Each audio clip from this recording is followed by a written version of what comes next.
So this question looks very challenging, but end of the day, remember that what I always tell you about certs, the basic thing is we try to remove brackets, or when we want to simplify things, we remove brackets. Okay, we try to of course uh simplify the terms, cancel common factors, okay, or put like terms together. Okay. And I hope one of the strategies that we or you remember is that when you get a gigantic cert, you try to simplify the cert by pulling out a perfect square. So for example, if you get things like this now, say a square root 12, you know that square root 12 can be simplified. This is what I call maybe already a big cert. Square root 12, you can actually write it as square root 4 times 3. So why do I put it as 4 times 3? Because 4, this can be written as square root 4 square root 3, right? Because square root AB is the same as square root A square root B. And by doing so, square root 4 can become 2. And you can write, instead of square root 12, you can write your answer as 2 square root 3. Okay, so that will make your cert look better. Okay, so we always have the habit of trying to pull out a perfect square and to reduce your cert, to make your cert look smaller. Okay, and if ideally a prime number in the cert, huh? Okay, so that's the one of the things I want to highlight to you. Okay, with that, we look at this question. 6. So I just expand normally, that will give me 4 square root 6 square root 2, that give me 4 square root 12. Square root 6 square root 3, that will give me 3 square root 18. So not to worry, you have a very big cert for now. Now I look at this, oh, my denominator's a cert. Okay, so let's try to, of course, bring in the conjugate.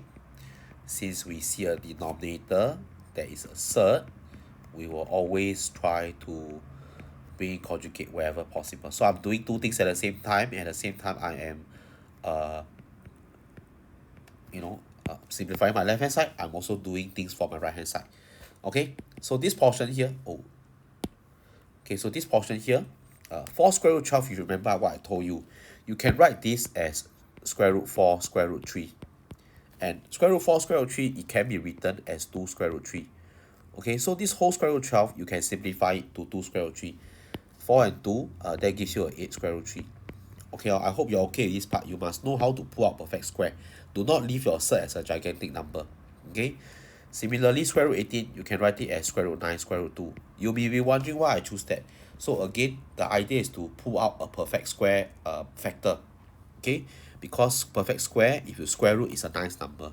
So you can see that square root 9 is the same as 3 square root 2. 3 square root 2, I get 3 times 3, 9 square root 2. From a big cert like 18 and 12, I can write it down in terms of 3 and 2, right? And it's much better lah. You'll find more yourself being having a better job doing this. This portion, 38 times 5, we have, I think, slowly, so I mean 38 times 5, that would be 190. Square root 2, don't worry about this. 38 times 2, that will be 76. Square root 3. The denominator, I think if you combine it, 5 square root 2, a square minus b square, a minus b, a plus b, this will be 25 times 250. 2 square root 3, 2 square root 3, this will be 4 times 3, that is 12. Okay, yeah, so that will give you the denominator to be 18. So let me just rewrite everything. Sorry, not 18, 38. And it's a nice number lah. You can see that in fact, if I didn't even simplify this, right, I didn't bring this 32, you can see that if my denominator gets me 38, right, the nice thing is this 38 will cancel out with this 38 lah. Okay, if this whole thing becomes 38, you can see it just cancels off very nicely. Can you see? Can you see? So I mean, on hindsight, it's even better not to bring the 38. Okay, so I think you can see it. Your denominator basically, right, the whole thing will just simplify after you do the cancellation. Okay, it will just give you okay, maybe let me just write it out. Okay, so this is 38. Let me just not do the factorization. Plus 2 square root 3. Okay, the original first fraction over 38, and that's why I cancel. Okay, after I cancel, you notice that just remember every fraction has an invisible bracket. So the moment I remove the bracket, this plus has to change to minus. Okay, ma? So if you are stuck or you got a wrong answer, it could be because of this, because you made the careless mistake lah, of not changing to minus.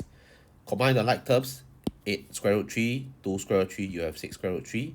Combine the like terms, 9 square root 2, minus 5 square root 2, you have 4 square root 2. Okay, can and you should be done. from there. Okay, let me see. 9 minus 2. Oh, sorry, this should be a plus. Yeah, because 9 plus 9 minus 5 plus 2. Okay,